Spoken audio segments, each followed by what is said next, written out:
Welcome everyone to the Ultimate Coach Live Book Reading Chapter 5. Super excited to get started, and what a wonderful opportunity it is to have you here. And I'd love to pass it over to my beautiful co-host, moderator, Miss Olga Campora. Thank you, Olga. Beautiful. Welcome everyone to our new season of The Ultimate Coach. Today is April 7, 2024, and as I have Googled this morning what April 7 is famous for, I learned that it is what it's called Make the First Move Day. The day arose from an initiative to combat the bullying pandemic.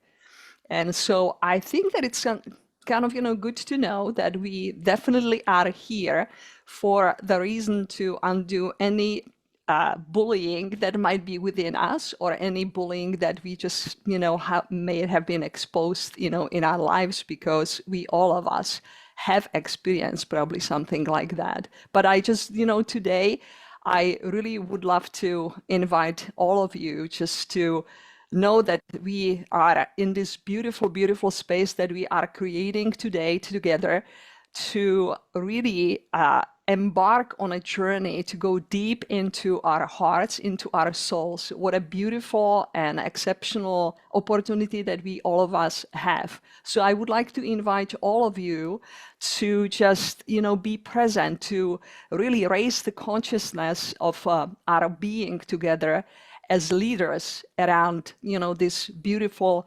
planet of Earth. The Ultimate Coach book was written by an incredible and inspiring ultimate author, mother and wife, Mrs. Amy Blake Hardison, and researched by our ultimate researcher, Mr. Alan D. Thompson. And we would like to thank magnificent just creating something incredible that it's called the Book of Being, the Ultimate Coach, which continues to plant beautiful, beautiful seeds internationally around the whole world, and creating an impact and a ripple effect on those willing to read the book about especially themselves. We would like to acknowledge today Steve, aka the Ultimate Coach, who is with us in his bed with his beard and with his headphones. Steve, we love you. We love you for being authentic, be you. And we are so grateful for you, and especially for following the spirit within you and writing down the question on the back cover of the book and the first pages of the book, that start before you begin, which helps us to create just, the presence and the way how we should embark reading, this book, that it's really not about you. You don't want us to read it about you, but you want us to really read it about ourselves. So thank you so much for helping us to recognize that we can find ourselves in every sentence of the book that was written, and that can resonate and open up the doors to our own being. So also this event is co-created space for a deeper experience of the Ultimate Coach book, and to further explore your and my being as we gather together as this beautiful global community. I want to take a moment now to acknowledge each and every one of you for creating this opportunity for you to be here today on April 7 and to be fully present with us here today. Your presence, I would like you to know, is very valued in this co-creative space that we are right now. Yes, we are creating today, and we are creating something that is going to be magnificent. You and I will be different when we walk away from the Zoom. I would like to thank today, especially our reader, Derek Williams.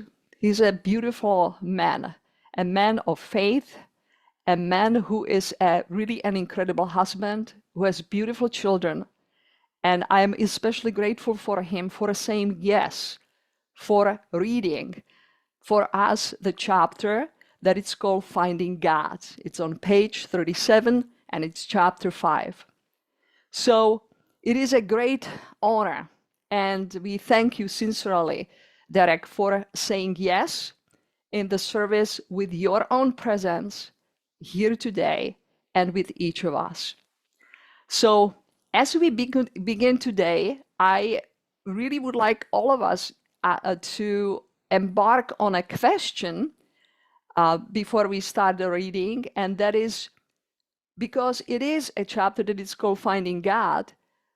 When you hear the word God, what type of a feeling does it create within you? Could you please write in the chat? For some of us, it can bring the sense of peace. For others, confusion, maybe anger, love, serenity. So if you can take a moment just for another 30 seconds, when I hear the word God, what type of a feeling does it create within me?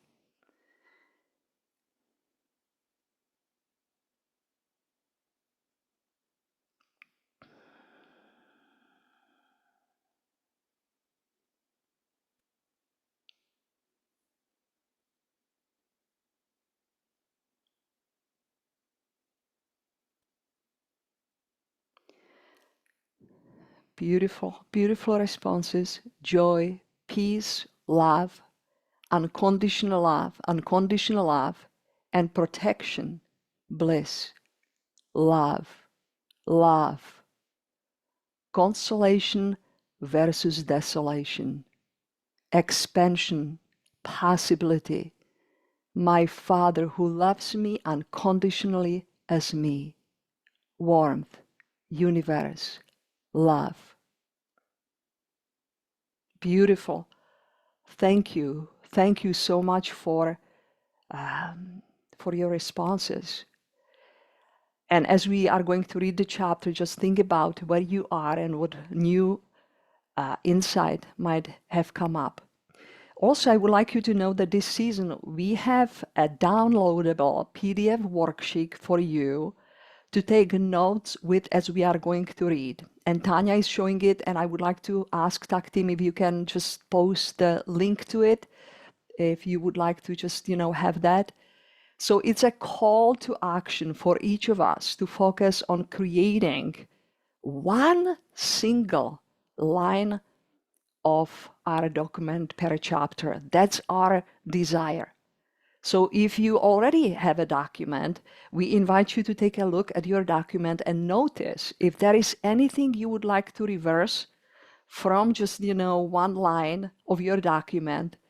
If you notice, there is what Steve is calling frost on top of the dog poop. So see if you can find some. We invite those of you who are newly creating or have already created your document to explore new and fun ways to implement just one line of your document from now until our next chapter. That is going to be next Wednesday. Wonderful. So as we begin this journey today, I would like you to know that this is going to be something that it's called listening about myself. And as you hear the words written on the pages of the chapter 5, please allow insights that may bubble up, that may stir your soul, that may feel uncomfortable or relaxed. And here in this space, we begin to enter into the truth of our being. So from this space, you create, reaffirm, and re-express the essence of you. So we would like to request today for you to read about you, to listen about you, and to also share about you.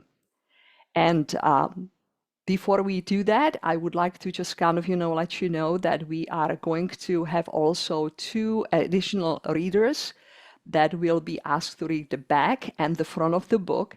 And what I will do now, I will pass, that task, on our beautiful moderator, Casey. So Casey, take it away from here. Thank you, Olga. Hello, everybody. Absolutely beautiful to be here in co-creation with everybody today. And so I would love to see those of you who have got a physical copy of this incredible book, The Book of Being, The Ultimate Coach, please let me see. Wonderful. Yes, I can see lots of copies there. Amazing, amazing, amazing, wonderful. And actually, if this is your very first time joining us, I would love to see if that's you. So pop your hand up and give me a wave if I can see anybody who's here for the first time, apart from Derek, of course, and I'm going to be coming on to you in just a moment. I'm so excited that you're here. I'm just going to check the other screen because we've got a couple of pages of beautiful pictures. I can't see anybody else. Okay. So I would love, now Andrea's saying, Emmanuel, have you been here with us before? Hello, is this your first time? Is this your first time? Have you been here before? Okay, I'm not sure if it is your first time. Welcome. You can unmute Emmanuel if you would like to share. Thank you. Is this yeah, thank you very much for this warm welcoming on this book reading. Yeah, thank you for being here. Thank you for all of you. Yeah, I'm happy to hear about your being. So this is so fantastic. beautiful? Thank you, Emmanuel. Thank you so much for joining us, and thank you everybody for being here. So I would love to ask for a volunteer, please, for somebody to read the back of the book, please. Is there anybody here that would love to read the back of the book? And Emmanuel, if that might be you, you're more than welcome to volunteer to read the back of the book. Anybody here feel that they have a calling to do that today? I can see Elizabeth. Up. Anybody else? Is that a yes from you, Emmanuel? Yes. Yes, awesome. So how start the back cover of the book? Yeah, so in a moment, Emmanuel, I'll ask you to read that. So if we can have Emmanuel read the back of the book, and Elizabeth, would you be willing to read the first 2 pages about you? Yeah, wonderful. The before you begin, that would be amazing. So if what we'll do then in a moment, we will have Emmanuel read the back of the book, followed by Elizabeth, who will read the front of the book, and then we'll pass on to Derek, who will then flow on from there and read chapter 5, Finding God. And before we go ahead and do that, as you listen, read the questions at the back of the book and the front of the book. And if there is a question that stands out to you, please make a note of it as you read, because it may be a question that perhaps you're being invited to focus on during this reading. So I invite you to write that down and keep that in mind as you listen to our readers today. And as and if any particular questions come up for you as our beautiful readers are reading, please write those down as well, so then we can come back to those afterwards. So Emmanuel, I'm going to ask you please to read the back of the book, and then we'll pass on to Elizabeth. So please go ahead, Emmanuel. Right. Dear potential reader, as you have noticed, there are no testimonials on the back of each book imploring you to read it. I vote that the only testimonial I am interested in is the one you will have from reading and experiencing this book. Please do not read this book about me. Read this book about you. Read it about being. As you read yourself, who would I need to be a loving person? Who would I need to be a more effective parent? Who would I need to be to create a level that is comfortable? Who would I need to be at peace with who I am?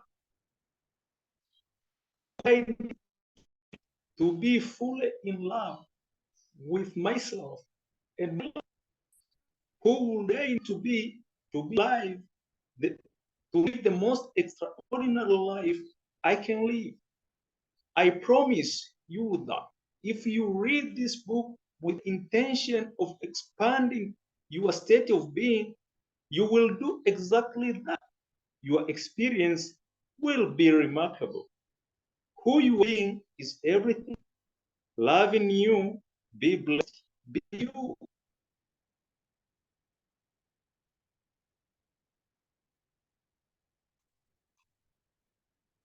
By Steve Harrison.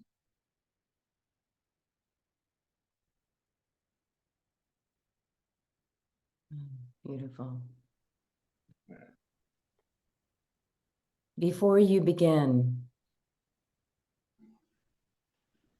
note, thank you for reading the back cover and the first 2 pages each time before you read this book. I never wanted to write a book, and I haven't. I never wanted to have a book written about me, but here it is.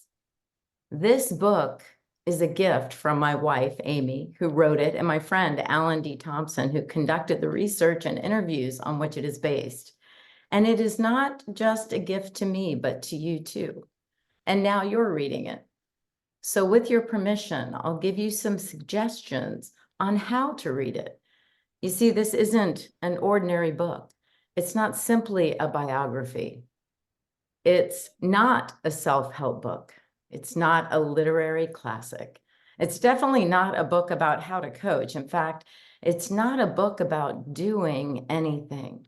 It's a book about being. And it's a book about you.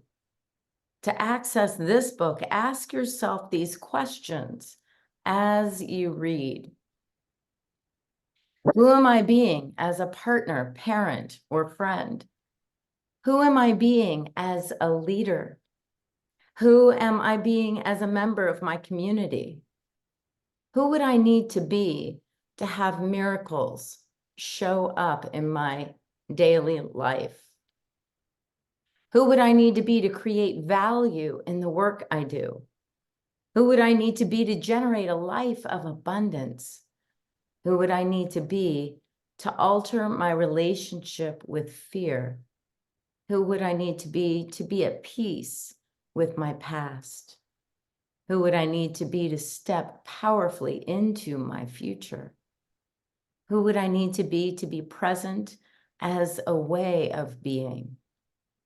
Who would I need to be to live the most extraordinary life I can live?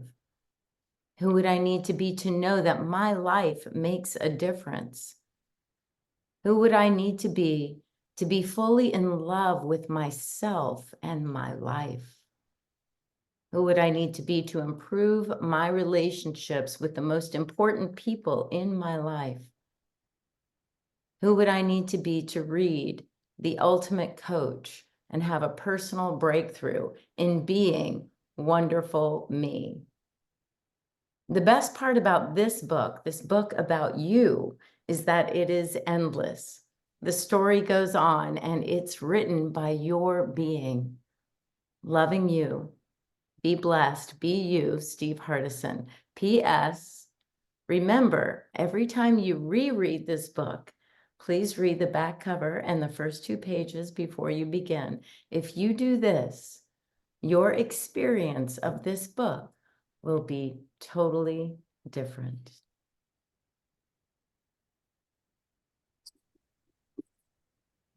All right. Chapter 5, Finding God. It was an unlikely place to find Steve Hardison. Seminary was a class for religious instruction for members of the Church of Jesus Christ of Latter-day Saints. It was a non-credit release time class held during the school day because of the high concentration of church members in Utah. It wasn't Steve's thing, but it was an easy class, and all his friends were taking it. He sat toward the back with his feet kicked up on the chair in front of him. Lori Weeks, one of the cutest blondes in the senior class, sat behind him, Sometimes she pulled out her comb and combed his hair. It was like having his back rubbed. Steve was in total bliss. Somewhere at the front of the room, a religious guy was droning on, sounding like the adults in the Charlie Brown cartoons. One day, his teacher yanked Steve out his reverie and out of his classroom. In the hall, Brother Fraser probed, "Steve, why are you here?" Steve pointed over at Lori, "Right there. And no homework." "And I want one of those fancy graduation certificates." "That's not why you come to seminary. You come to seminary to learn about God and Jesus Christ." Looking hard in Steve's eyes, Brother Fraser asked, "Steve, do you believe in God?" Tipping his chin up, Steve said, "Well, if there is a God, he hasn't been around my house much." After a minute, Brother Fraser said, "Steve, instead of coming into our class, why don't you go into my office and read the Book of Mormon? Find out for yourself if it's true. Find out if God is real." Steve's relationship with the Church of Jesus Christ of Latter-day Saints was complicated. His grandparents were devout members. Steve had gone to church on and off throughout the years. It was the culture of his community. But Steve still smarted from being kicked out of his congregation's Boy Scout troop for punching a fellow scout. Steve made sure he attended enough church to qualify for playing on the church basketball team. But attendance wasn't the same as worship. During the most sacred moments of the Sunday service, Steve was crawling around in the rafters, having accessed the attic through a crawl space he discovered. When he fulfilled the duties given to 14 and 15-year-old boys to help prepare the sacrament, he used rusty water that had a bad taste and pushed the sacrament cups down extra hard, so people had a hard time getting them out of their tray without spilling them. Every month, representatives of the church, called home teachers, came to check on the Hardison family. When they rang the doorbell, the family hit the floor so that they couldn't be seen. It was easier to find alcohol in the fridge than scriptures in the house. In spite of all this, something in what Brother Fraser said, or in his way of saying it, or something Steve couldn't explain, cut through Steve's insolence. He accepted the invitation. Within weeks of immersing himself in Scripture, Steve began to have profound insights and personal revelations. He felt the Spirit. His mind was opened. His heart was softened. He cut his hair. He quit drinking. He started cleaning up his life. He began studying, directing his hallmark intensity and focus to the pursuit of religious knowledge. Steve's ecclesiastical leader, Bishop Doug Barris, noticed. He called Steve in for a visit. He started with some general chit-chat and then asked, "What are your goals for the future, Steve?" Steve had no vision for his future. The thought of college had not entered his mind, not once. He was floating. He was buying time. He was trying not to think about the future. When Steve didn't answer, Bishop Barris moved on. "What are your thoughts about a mission?" "A mission?" Serving a 2-year mission is expected of most Latter-day Saint boys when they turn 19, currently 18. It is a mark of devotion and a spiritual rite of passage. Boys who grow up in families active in the Mormon faith start thinking about missions early, even before they start grade school. They sing in Sunday school, "I hope they call me on a mission when I have grown a foot or two." They put their quarters and nickels in piggy banks dedicated for mission funds. The topic had never been broached in Steve's family. Steve was gobsmacked. Bishop Barris again changed tack. he asked Steve to spend the next week thinking, praying, and making a list of all the things he needed to repent of. This was something Steve got. He was eager to take this on. When they met the next week, Steve's list was several legal pages long. Bishop Barris explained that Steve would need to ask God for forgiveness, and he would need to make restitution. For instance, Steve had once pulled up to the stands where golfers leave their clubs at golf courses and loaded a set into his trunk and drove off. He still had the owner's name tag. He called the owner, explained what he did, apologized, and offered to pay for the clubs. Stolen golf clubs, pilfered 8-track tapes, and purloined belts. Those were the easy things to make right. Some things were more abstract. Some things were mortifying. Steve called or visited every single person on his list. He repented for every single transgression he could recall. The response was consistent. People were not angry. They were moved. It took Steve 6 months. The process was life-altering. Steve was now ready and had a burning desire to serve a mission. He wanted to share the transformation he experienced with others. Phil thought his brother was crazy and needled him regularly. When Steve walked by, Phil fell on his knees, made the sign of the cross, and said, "Forgive me, Padre, for I have sinned," appropriating Catholic piety, not Mormon. The other members of his family didn't get it, but they didn't hassle him. It wouldn't have mattered if they had. Steve was on fire.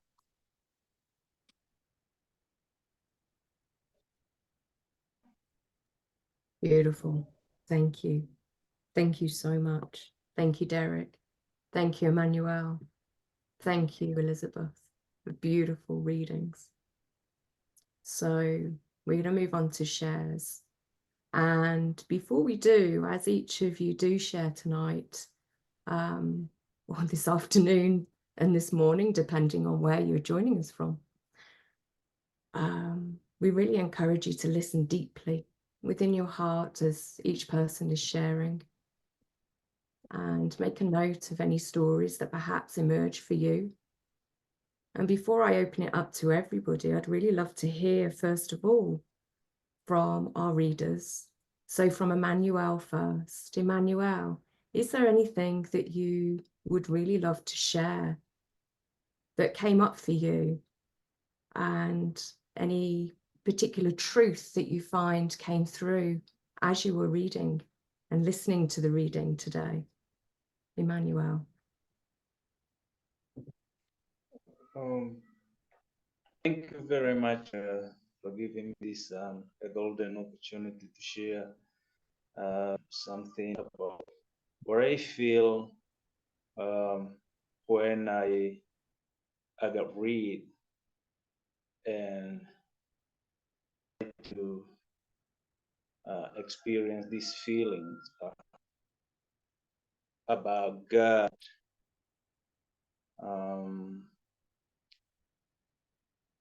It goes directly and deeply in my heart about unconditional love that have been received, and this is something like a miracle. When I see people, I see the love, I see God in them. The way I take all these blessings from people, when thinking about God, I see all the miracle that comes from people that are coming around, as surrounding me always. So God is love. And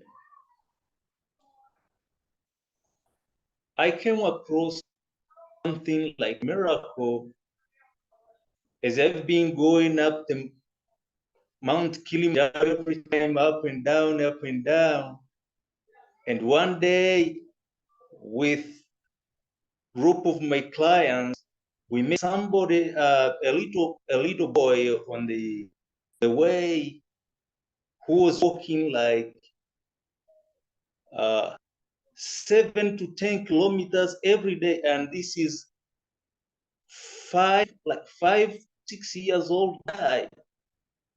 So, and we tried to take a picture, talking to him. It's a very little guy, and we tried to think how he used to walk from home to school for this distance, no public transportation. So it's something like Europe. And I say, I have an opportunity to do something, and God adopted me. And from there, after the hike, when we got back, I was thinking about the little guy that we met on the way. Keeping on top of my client, they said, okay, we should try to see how we can help. This is God within people, and this is love within people. And then we said, okay, let's try to make things easier for the little boy. He cannot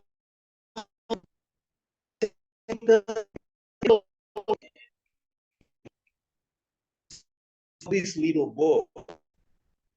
And we decided to that boy to the nearest school in town, stayed in my house, to the school, proper clothes, proper uniform, everything.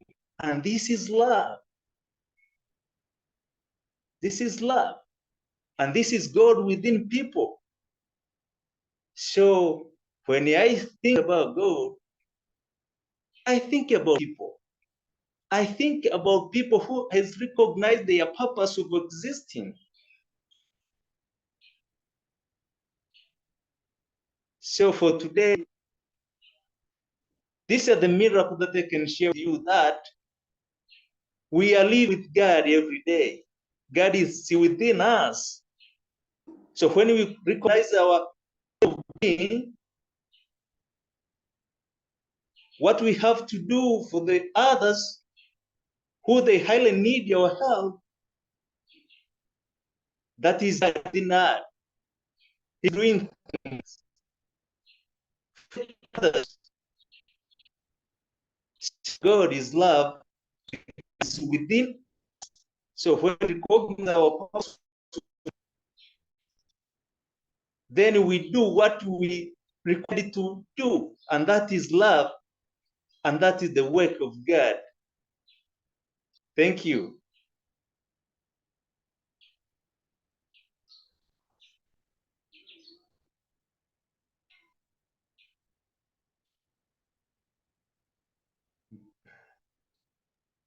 Thank you. I wasn't able to unmute myself. Thank you so much, Emmanuel.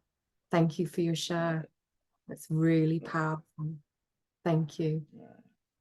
And Elizabeth, how about you? Please share what comes up for you.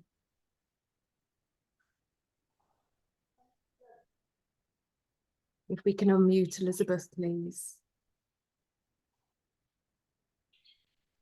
Thank you. Yes, well, beautiful as always. I just want to acknowledge Team Tuck and everyone for putting this on, and for Emmanuel, what a beautiful introduction. And thank you, Derek, meeting you. What a beautiful reading. And thank you, Amy, always, and Steve. And I remembered with this why and how I bought the book. You know, I bought it from the back cover because that was really the only thing I was interested in. I didn't know anything about life coaching or any of that stuff. So, but I know, you know, about being and who the questions, who do I want to be? Who do I want to be? And how do I be more of who I want to be? And then reading this chapter, you know, the invitation or to find God. How many times have we been called to find God? And sometimes there's literal people that are inviting us, hey, you know, what are you doing here? You know, what's the point? Why would you spend time pretending to do this thing called, you know, church or communion or whatever, you know, getting to know God and not really doing it? And how will it serve me to get to know God? Was it reading a book, or is it sitting with people, or is it in music, or is it in whatever it's in? The invitation is, I could see so many times in my life where the invitation came and I either went with it or I avoided it or I kept playing in the rafters, you know, whatever it was. So that it just brought up a lot. Even now, just the times Emmanuel was saying, you know, that the invitation to see God in everything and everyone, everywhere, to have that personal relationship, that knowing in my heart for me, so that I am that light, you know, the light that we see and certainly in Steve and in this writing and in this book and in each other and in this group. And every time we come together, and it's like an opening, it's just really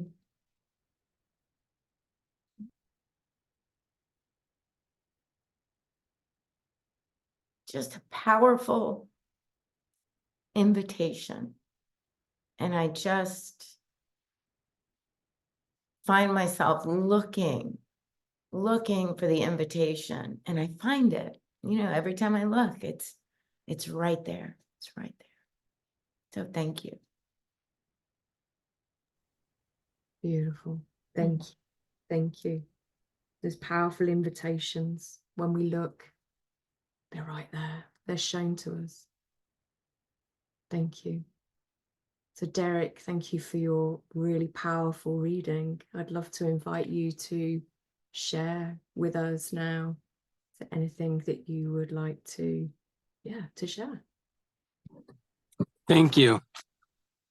And it's been very peaceful. I enjoy being with you all. It's interesting reading this chapter and considering the life of Steve. I'll just share a little bit of my experience for a few minutes. My experience is similar, but almost opposite of Steve's. I grew up in Utah in the LDS church, and I was all in. I was, very straight, dialed into the concepts, the principles, very firm on going on a mission. And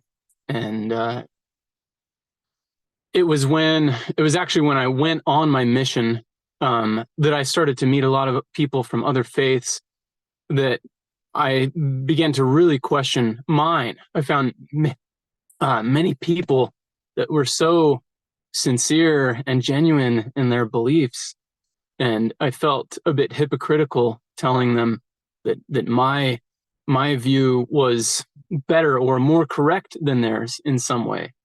And that kind of led me down this path of a lot of doubt and feeling incongruent. Like I was kind of supposed to fit in this box, but I didn't quite fit in. And it was a challenge for me for a long time. Eventually, it's led to basically leaving organized religion, going through a period of time in my life where I was agnostic, and then even starting to get to the point of atheist. And interestingly, that was about the same time that I found Steve, and read The Ultimate Coach. I decided that I wanted to coach with Steve purely based on what I had heard about him and my belief that he could push me to recognize things about myself that I couldn't see, and to help me grow in ways that it would take me a long time to do on my own. So I reached out. I told him that I was ready. He said, let's have a call and let's talk about this. And we had a call, and he's talking about miracles and the things that at that point for me, it made me feel uncomfortable, because it again felt like it turned into a debate in my mind. And so I asked Steve on that very first call, I said, do you think that my lack of ability to believe in miracles, or this I think I said supernatural, in these types of things, is going to hold me back as a person in life? He didn't answer the question. He went on to continue to explain examples of miracles, and explain to me that, and help me understand that we are the God of our own world, that we completely make up our experience of this world based on our beliefs about it. So it doesn't, in my view, it doesn't exactly matter what you believe. It matters what that belief allows you to do, and what a way that it allows you to live. Does it lead to you being fearful, or does it lead to you being confident and living into this new space? And this has brought me so much peace with religion, because I now recognize that my mom is very, very strong in her beliefs, and in the past I would have kind of felt like, hey, don't you see some of this stuff? And I felt the conflict and felt like a bit of a need to talk with her about those kinds of things. And now I just see, wow, look at the beauty that's there. Look at the type of person that this allows her to be and to live into. For me, my beliefs, in summarizing all of that, I believe that there is a creator, that there is someone or something, some energy, I don't know what it is, but my answer in the chat was unconditional love. And I have experienced that, and in my opinion, that is a miracle. Because I don't know that the times that I've experienced that very strongly in my life, I don't think that it came from me. I don't think that I could have just done that on my own, but it gave me a glimpse and a taste of what was a possible way for me to live my life. And that was a beautiful experience. And that is basically where I'm at in life now. I believe in a higher power, and that whoever or whatever that higher power is truly unconditional love. And so all that I'm here to do on this planet, in this physical realm, is to be myself as much as possible. And at some point, whatever that next step is after life, after this one, and we're in the next realm, whatever it is, I believe that it's going to be full of unconditional love and acceptance. So my goal for life now is to create that for myself and for everyone else around me. Oh, and just breathe that in. Thank you. Thank you. That is so powerful. For us to be ourselves as much as possible in that unconditional love and acceptance. So beautiful. Thank you for your share, Derek. Very powerful. Thank you. So before I open up, I see we've already got some hands up for people who are really keen to share, which is really awesome. I just wanted to see before we did that whether there was anything that Steve might like to share, as I know that we have him. We got a heart there. Okay. We're not speaking today. Okay. We're looking after ourselves unconditionally with all that love. Thank you, Steve. Thank you for being here with us and listening. Okay. So I would love to open up now for other people to share. And I believe that we have Andrea first. And just before we do open up, just inviting to share, for those who would like to share what comes up for you. And in the sharing, you're invited to explore what the real truth is for you. And when we share, we help each other to open up and go even deeper. So, Andrea, over to you. What would you like to share? Thank you, thank you, thank you. Wow. Just being here right now is like a thing. It's like a thing. It's a miracle with all of you.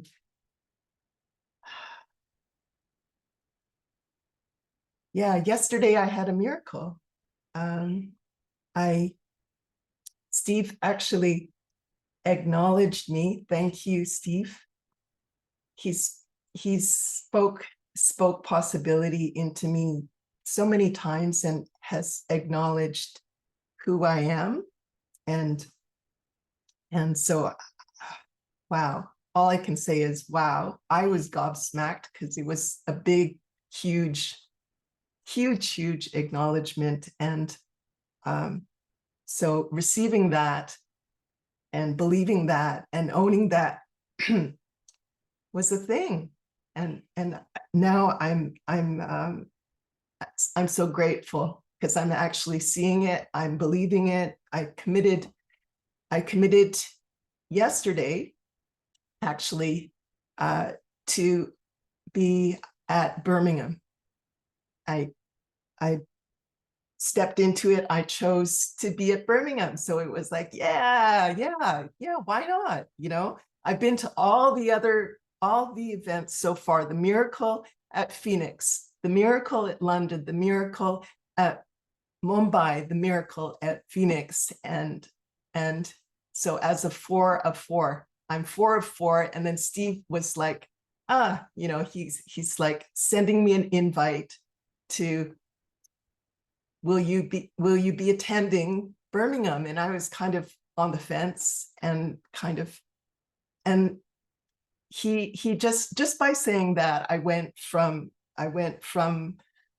you know, I don't know, to, yeah, I'm a 5 of 5er. So he saw me as a 5 of 5er at Birmingham. And there is maybe only a handful of us that have committed to all of those events. And so that's me. So I'm a stand for like choosing love.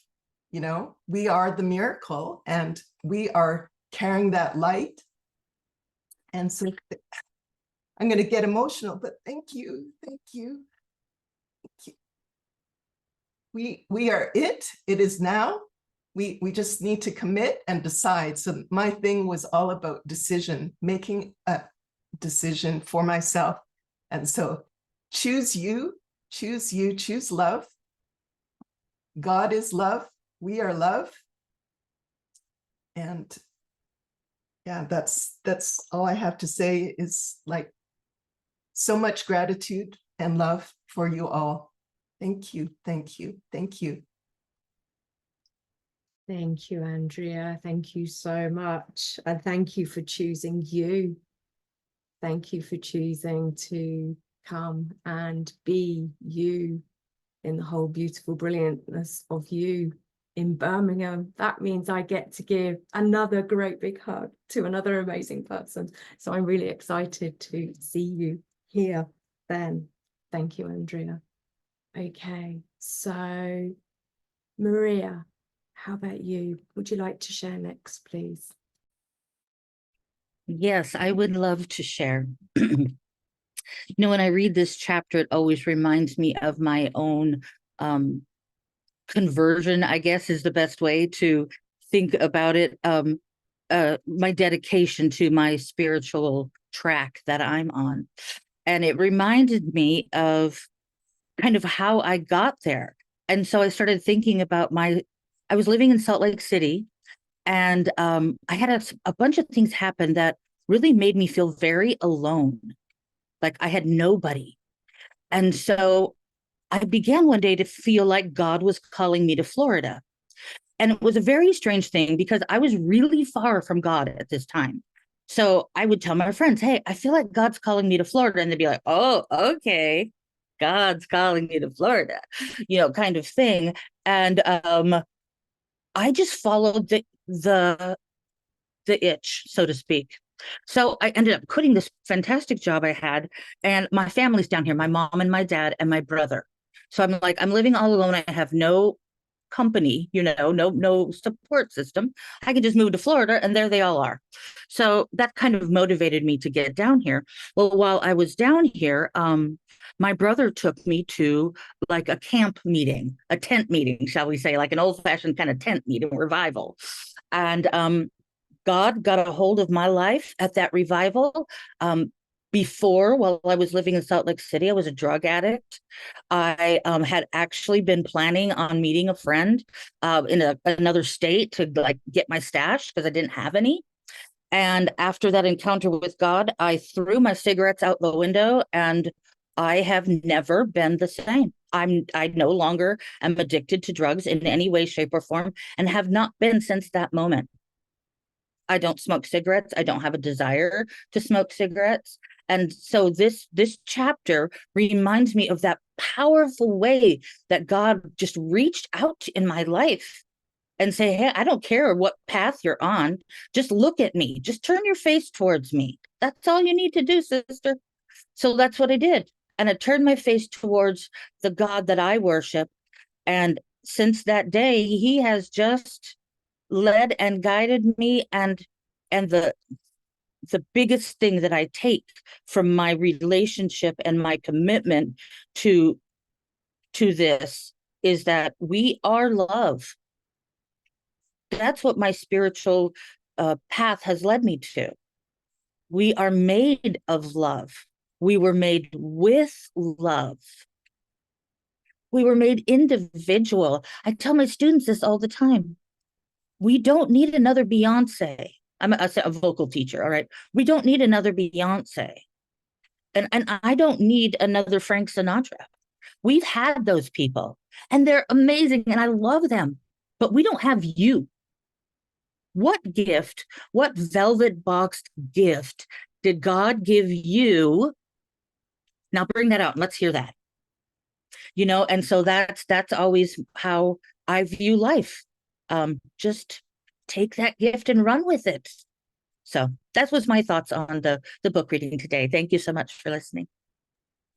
Beautiful. Thank you so much, Maria. Thank you so much. Beautiful, beautiful share. Thank you. Okay. And next, Dinah, would you like to share, please? Thanks, Cassie. At the beginning, I always look for the who would I need to be statement that jumps out at me. And then half the time, I don't know why it's jumping out at me until later on. And I didn't today. It was who would I need to be at peace with who I am.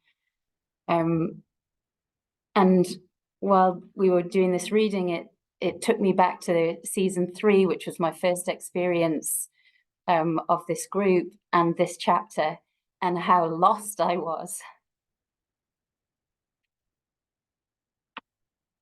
And I remember talking about the struggle I've always had because I don't have a religion, a strong faith, and that I'd remember this experience as a child of feeling like God was inside me, but I felt very alone in that belief, in that knowledge. And then it made me think of the conference in Phoenix this year and the course of events and the huge realization that I had of my heart center being very blocked. I mean, the visual I had was the Hoover Dam, like it couldn't be a bigger dam. And I knew then that this was love, that what I thought was I was blocking in my heart center was trauma, I realized was love. And then the power of that was so overwhelming, it scared me. It was just, it feels like that's where I have so much power. So this has really stayed with me since Phoenix. And I've been doing a lot lately at looking at why I'm here and power and purpose. And Kasudi's done some lovely live coaching, which has really spoken to me. So I've been exploring this and feeling the God that's inside me.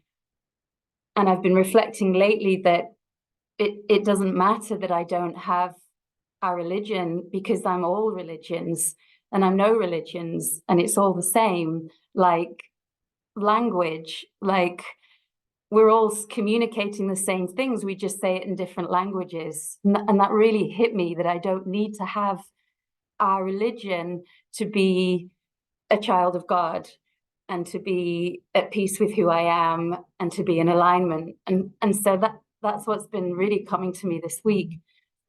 And at the same time, we've been doing, so many of us have been doing this wonderful self-forgiveness, thanks to Kathleen Puter and Dave Orton, which has been really powerful for me. And one of the things that have been coming up for me is feeling bad, like I've done something wrong, and the beliefs that I've formed as a child that I've done something wrong and where I go with that.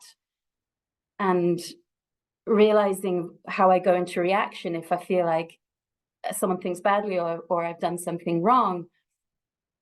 And I don't know how many times I've read this chapter, and it was only when Derek read that last paragraph, which is about repenting and making restitution, that I suddenly got something.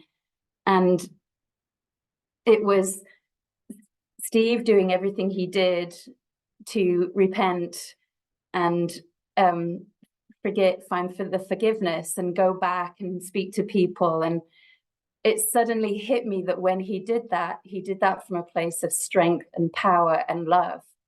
And it wasn't about feeling bad. And it was a strong thing. And that when I'm in the feeling of feeling bad because I've done something wrong, I'm in weakness. And I don't know if that's made any sense, but that I just felt like I'm being so hard on myself by feeling bad. And actually, it's just a weak place to be. It doesn't help me. It doesn't help the other person.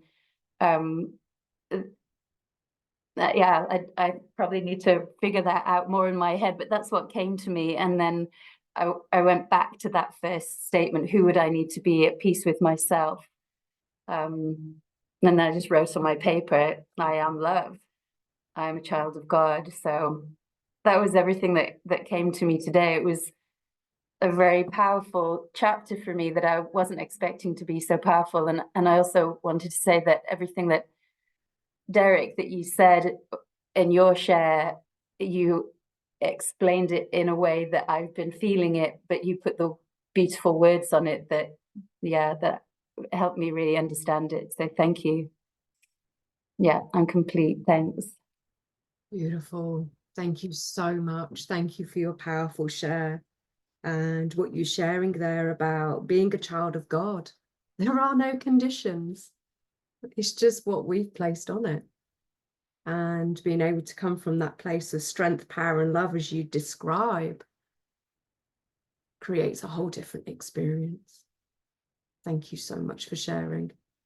Move on to Angela. Angela, please. I'd love for you to share. Thank you. Please forgive my voice today, guys. It's like in and out. I'm not really sure what's going on. First, I wanted to thank Derek, Elizabeth, and Manuel for being of service and reading. I really appreciate you guys. The Tuck team, you guys are amazing as always. Thank you for your service. I want to thank Steve, Amy, Alan, the editor, and everyone that had a hand in making this book come to fruition, because this book's literally saved my life, and I'm so grateful, and I will excuse me, forever be grateful. The question that I wrote down was, who am I being as a partner? I'm committed to my marriage, and I know that I can be doing better. So I'm really glad that I read that today, because I'm really going to be focused on that today and every day. Who am I being with my Carla? This chapter really helped me reflect on my growing up. My father was a pastor. He was a Christian pastor. So I believed in his God at a very young age. And it was very confusing for me, because I believed in him, but I didn't understand what role he was playing in my life. Very confusing for me. And then I would see the way my father behaved, and that made it extra confusing. He would take us to church every Sunday, and literally every Sunday after church, we would get beat because we were being kids at church. And then I started asking myself as a kid, was I supposed to be perfect like God? So confusing, so confusing. Today I know that God is not separate from me, and I have a God of my own understanding. And I also have a burning desire to share my transformation that I've had with God. I also want to share my unuseful, unhelpful thoughts along the way. I had a thought that my father is and was a hypocrite. That was not a helpful thought. I forgave myself for that thought, and I reframed with, my father did the best he can, the same way I do the best I can every day. The sentence that I wrote for my document is, I am God. Thank you. Beautiful. Thank you, Angela. Thank you. And thank you also for bringing us to share the unuseful, unhelpful thinking, and to see the truth in that, and to use this as an opportunity to create beautifully for your document too. It's a beautiful reminder for us all. Thank you for sharing that. Okay, so I'd love to invite Liz to share, please. Liz, over to you. All right.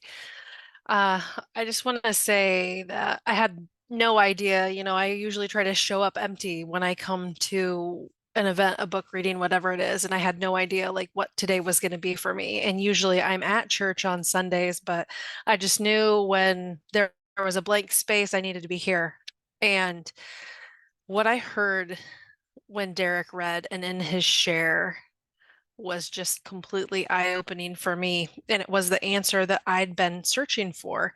And for me, it's just that realization, again, that God is everywhere.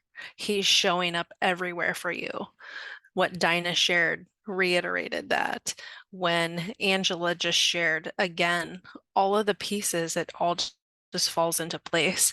And for me, I've been kicking ass on my physical journey, but I've been struggling spiritually, trying to figure out what is the depth of God. And the more work that I do for myself to really become in tune with who I am, I really have been asking myself all these questions about spirituality, energy, all the different things. Like, is my God in this box, the little one that I put him in over here, from all the things that I've been taught from my religion, is that really it? Like, what about all of these other things, because the experiences that I've had working with people who aren't in this same little box have been so enlightening, and they have been so healing and so transformative.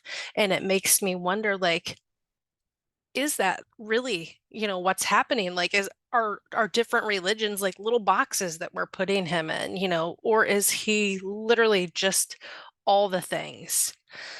So it's just been very eye-opening for me, because I've been back, forth, trying to figure this out in my mind. And maybe that's what I need to do, is just get out of my head, right? And just continue to ask for that guidance, as I recognize that things just show up so much more when I'm willing to be open and just receive. So really just asking God, and not, thinking, well, are you only this? Are you only that? Just being open to whatever, and experiencing him fully for me has been huge. But yeah, today really was just that, I guess, solidification of God is everywhere. And regardless of what you believe religion wise, like, there's so much more, and he's within us all the time, and just embracing that and loving him for what it is. I don't know, it gave me a sense of peace and a sense of freedom. And I feel like I don't have to stay in this little box, which I'd always lived in before when it comes to religion. I'm free to experience God everywhere, in every situation, in every way, whether it's energy, meditation, not the you got to go to church, sing the hymns, do the things, say the words. It's so much more than that. And I can love people freely without having to worry about those stipulations, just completely for who they are, loving them unconditionally. So thank you. I'm complete. You. Thank you, Liz. Yeah, we are free to experience God in any way. And that unconditional, staying free, staying open. We don't need to add conditions to things. Unconditional, being unconditional to whatever comes next. Yeah, beautiful. Thank you for your share. And Anne-Marie, please, I'd like to invite you, please. Yes, so thank you. Thank you one and all for being here and just being part of my world, So I was raised in an organized religion, which I think is better than an unorganized or disorganized religion, I think, right? And but again, it was different for home, and we knelt around the bed every night. My father always quoted, "The family that prayed together stayed together." But it was abusive, and I didn't know he was spelling pray with an E, and I was a target for a lot of abuse of my three brothers. And so the more I got God beaten into me, the more he got beaten out of me, because I just thought, where the hell are you? Like, where are you, man? How can this be happening? And so last year and the last 2 years has been my demolition phase. And last year was really the culmination of it. And I'm beginning this year into my rebuilding. And I thought it would be a great way to start a relationship with God. That was the one thing that was really missing from my life. This TUC was brought so much to me, saved my life. And then what was I going to do with that life that was saved? It wasn't so much anymore, why was I even ever born? It was, why am I still here? Why am I still here? What plans does God have for me? And so I went to a Jesuit retreat. It's Catholic. And Saint Ignatius de Loyola was a very rich and vain, glorified soldier who started this. And it's very much the being movement of the Catholic Church. And basically, you go through your day, and if something catches your attention, your emotion, a scripture, a song, a conversation with somebody, you kind of hold on to that for a moment, and you just ask yourself, even in your anger or hatred or sadness, you ask yourself, how is God working through me right now? How is God working through me? And you go through that all day long. You're tempted. How is God working through me in that temptation? And then at the end of the day, every single day, Just like the Lord's Prayer says, give us this day our daily bread. Yesterday is a crouton, tomorrow's yeast hasn't risen. We only have today. It's the only thing, and even that is not guaranteed, right? And then you do what's called the examine, and you examine your day. And you say, hey, you know what? I was really angry at that person. And how was God working through me? What was the lesson in that? We are only a vessel. We're created in the image of our creator. That's my document. I'm created in the image of my creator, and I'm here to create. What it is, I don't really know, but just be the open vessel to do that, you know? And so, some things deserve your thought, you know? Like I had a dilemma and I asked God, how are you working through me? And it involved a really good friend of mine in an altercation that I had created in my old sense of being. And I go through the 4 steps of forgiveness, which I read about at this retreat house once before, and I quote in my book. You cannot just say sorry. Sorry is not an action at all. You have to acknowledge, number 1, acknowledge your offense. And then 2, you don't say sorry, you ask for your apology to be accepted. Okay, you can't just say, I'm sorry. Sure, you're sorry. They may still be offended, right? Third is atonement. How can I make it right? How can I right my wrong? I acknowledge I've done something wrong. I've asked you to accept my apology. I want to make it right. And then an avowment saying, I promise it will never, ever happen again. This is my promise to you. This is the action. And if you were making an avowment with a child, it would result in a consequence, right? Like if you ever do it again, you are going to be grounded for a week. I'm going to take away your television rights or your phone or whatever.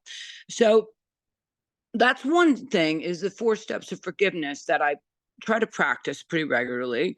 And just now, this is the new beginning of inviting God and the forgiveness. And this is forgiveness of yourself as well, acknowledging what you've done to yourself, atoning it with yourself, and avowing you won't be that anymore. You will be something other than that, right? So how Steve stole the this is on my last story, is how Steve stole the golf clubs. And it was, I have very bad insomnia, I have very odd sleep patterns, and I was in my hot tub at 5 o'clock in the morning and going through Facebook thinking, man, I've offended some people in my youth. And I thought, if I'm going to find them, I'm going to find them on Facebook. And I looked for a girl from when I was 5 and a girl from when I was 8. And the girl from when I was 8 wrote back. I said, hey, are you Margot's daughter, lived on 42nd Avenue in San Francisco? And she says, yes. And I said, well, I apologize. I have something that belongs to you. And she was cleaning out the family home and she was so excited, like, oh my God, what do you possibly have? And I had to admit that I stole her birthday money. And she goes, well, it was actually my sister's. And my mother had told us this. And I said, I walked around the block the other way for like 12 years avoiding seeing your mother ever again, you know? And although her mother only wanted to talk to me, she goes, my mom only wanted to talk to you. Like she was wondering where you were. She was always just trying to connect with you. But every time I saw her, I was so afraid, you know? And then we came to this understanding, which was just so beautiful. I mean, first of all, she says, she was Egyptian. She was so beautiful. And she says, wow, I just thought you were so exotic. I was 8. How the heck can you have an exotic 8-year-old? That's an odd image to me, you know? But equally so is how I felt about her. And here it was, 53 years later, going back and creating that clean slate. And now we are actually communicating friends on Facebook. And so that was my atonement. My vowment is to not do it ever again to anybody ever, you know, and to just watch my step. Thank you. I'm complete. Thank you, Anne-Marie. Thank you for being the open vessel to creation. Yeah, thank you. Thank you for your share. Wanda, I'd like to invite you to share, please. Thank you. Thank you. I'm just so grateful for everyone who's here today, because I just feel like I've received so much love in everything that everyone has said today. And interestingly, I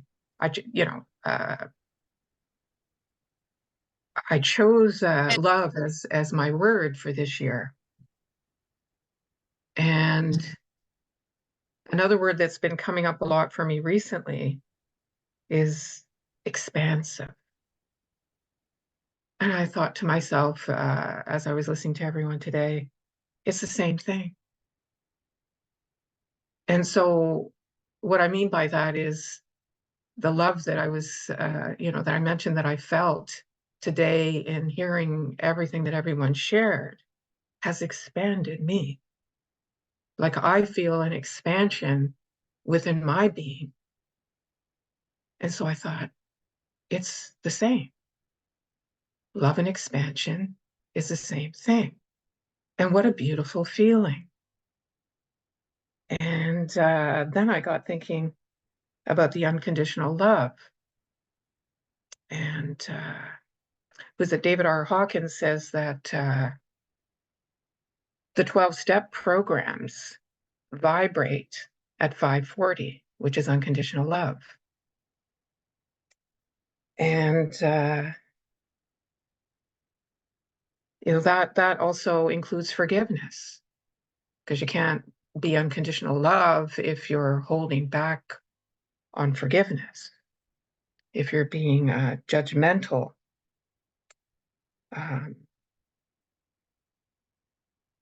And I also found it interesting that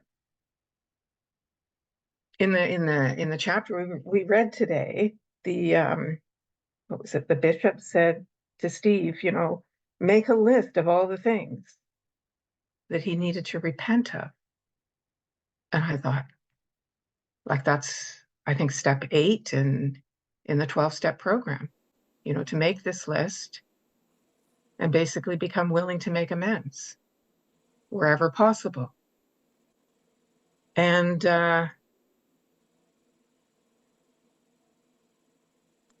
for myself, as I was growing up, I did go to church. We moved a lot, and every time we moved, I sought out the local church, because I guess for me, there was something about being there where I quite likely felt God's presence, even though I didn't understand it. I wasn't able to articulate it, but that's what drew me there.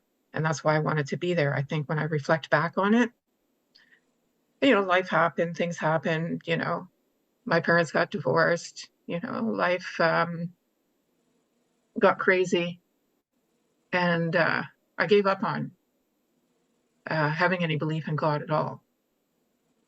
And interestingly, as a result of the choices that I made and, turning to drugs and alcohol, I found the 12-step program. And through that, I began to open up again to this idea that there was something greater than myself, something beyond my ego.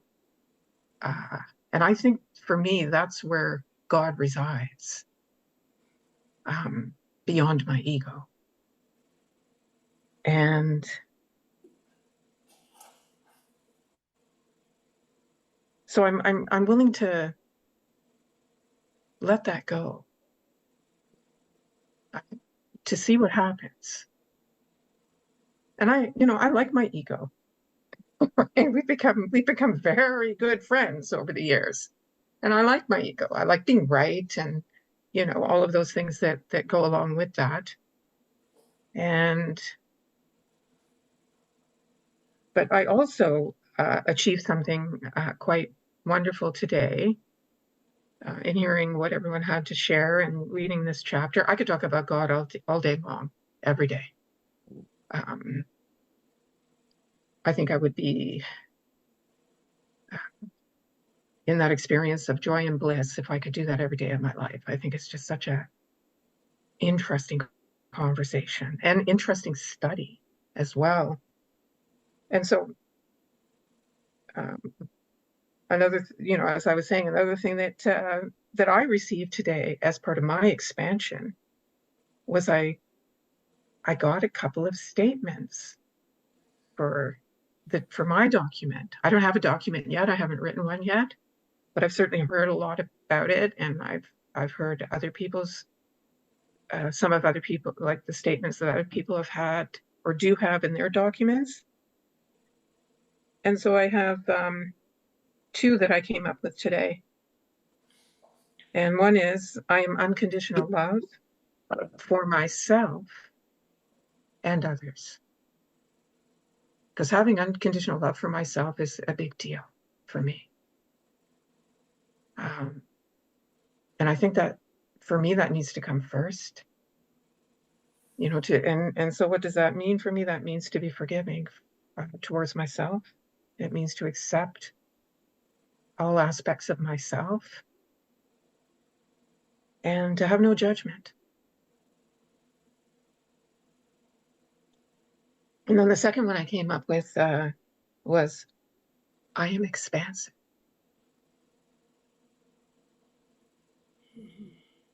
I like saying it. It just feels so amazing. I am expansive. So I'm limitless. And we all are. And that's just so beautiful.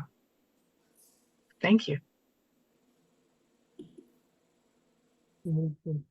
Thank you, Wanda. Thank you so much for your expansive share. You're welcome. Very, very beautiful. So I see that we still have some hands up, and I'm also very conscious of honoring everybody's time here. We will be opening up or staying open for the afterglow for anybody who still wishes to share. Can I ask those that do have their hand up if they are not able to join us for the afterglow? Is there anybody who really would like to share right now?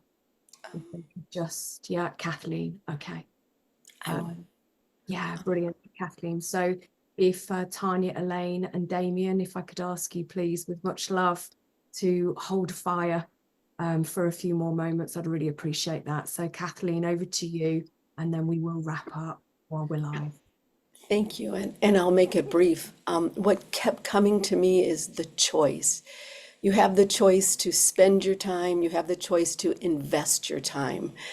And yesterday I was at a coffee shop and I was speaking just hello to a woman in front of me. She was like in her 20s. And I said to her, so what do you do when you're not standing in line waiting for coffee? She goes, oh, well, I'm in law school. I said, oh, wow, what a commitment, you know, and she was kind of shocked by that, you know, statement. And she went on to ask me, so what do you do? And I said, well, I'm really, what I'm committed to is to help children love to move their bodies. But in the last year, I've shifted that because I also want them to be able to have a really positive mind. So as I'm working with them, I'm really working not on just how they can physically be stronger and more confident within their bodies, but how can they train their mind to see themselves in a very positive light. So the conversation went on and she was telling me, you know, how difficult law school was and everything. And we just had this beautiful exchange. And then she went in and got on. Oh, she asked me for my number. She goes, I would just love to talk with you again. And I said, oh, well, you know, here's my number, text me. And then she was in her car and she was on the phone, but I was like, oh my gosh, she's the perfect person for the Ultimate Coach book. So as I'm driving out, I stop my car and I go up to her and she's crying and she goes, oh my gosh, she goes, I was just talking to you. I called my friend talking about our conversation. And I said, well, I just wanted to say I have a book for you. So, you know, text me, you've got my number, text me and I'll bring you the book. So by the time I had gotten home from the place I was going, she, you know, had texted me. And so I've ordered a book for her and, you know, I'm going to give her the book. But like that was for me a conscious choice to go a little bit farther, to go a little bit deeper in who I am, and just to be open to the possibility of sharing with someone else. So thank you. Beautiful. So, so, so beautiful. What a beautiful share to finish up on while we're live, to unconditionally share the magnificence of the Ultimate Coach. Thank you, Kathleen. I'd like to thank everybody for sharing, and I'm going to pass over to Elizabeth, who's going to take us forward from here. All right. Thank you. Thank you. Thank you. I want to acknowledge our amazing readers today. Derek, thank you for being our guest reader and volunteering. It was very awesome what you brought to this space today. Emmanuel and Elizabeth, thank you for stepping up and reading the back cover and the first 2 pages. You did an awesome job. Thank you for your powerful shares as well. Oh, Olga, Cassie, thank you for setting us up, running through this. Been great having you as moderators today. And Team Tuck, thank you for all the work that you do in the background. And always, Steve, Amy, Alan, everybody, each and every person that came to this call today or is watching it live in the group, thank you for being here. Thank you for showing up for yourself. And I want to invite you to our next call, which is going to be coming up on Wednesday, April 10th at 9 p.m. Eastern Daylight Time. So check your own time zones. Make sure you've got it at the right time for you and day. Chapter 6, Gainfully Employed. And we're going to have Shauna Krestsva as our reader for that chapter. So we're excited to have her joining us. But other than that, we have so many opportunities. And like Miss Andrea said, Birmingham, she's going, woo, so excited to see you there. But for anybody who has not experienced an event, or even if you have experienced an event, so transformational, so mind-blowing if you come and listen and experience for yourself about who you're being. That's happening in Birmingham, UK, May 25th and 26th. And it's going to be a fundraiser, and all those funds are going to the Birmingham Children's Hospital for the cochlear implants. So, an amazing opportunity to gift those children and their families hearing so they can experience and listen about themselves in the future.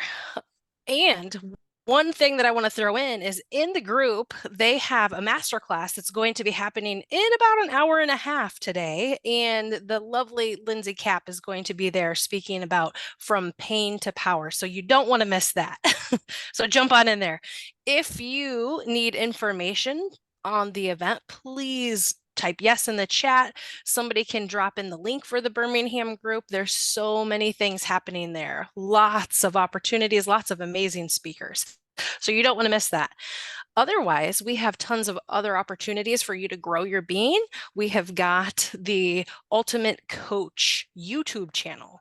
We have got the Ultimate Coach podcast, the Ultimate Coach on Instagram, LinkedIn, and there's also a weekly Being Digest newsletter that comes out with events that gets sent to your email. So sign up for that if you haven't already.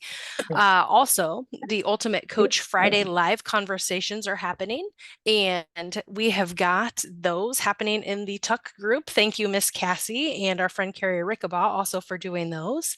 The other thing is the ultimatecoachextras.com. There's so many awesome things there. Check that out and see that. One last thing before we jump on into the afterglow, I just want to leave you with one last question to ponder. So as you get ready to go on through the rest of your day and week, I just wanted to ask you, are you willing to be aware of the times that you're not being present to noticing where God is showing up in your life, whatever God is for you? And where are you ignoring it when God is showing up in your life? So maybe just ponder that, take that away with you, and just grow your being just a little bit more.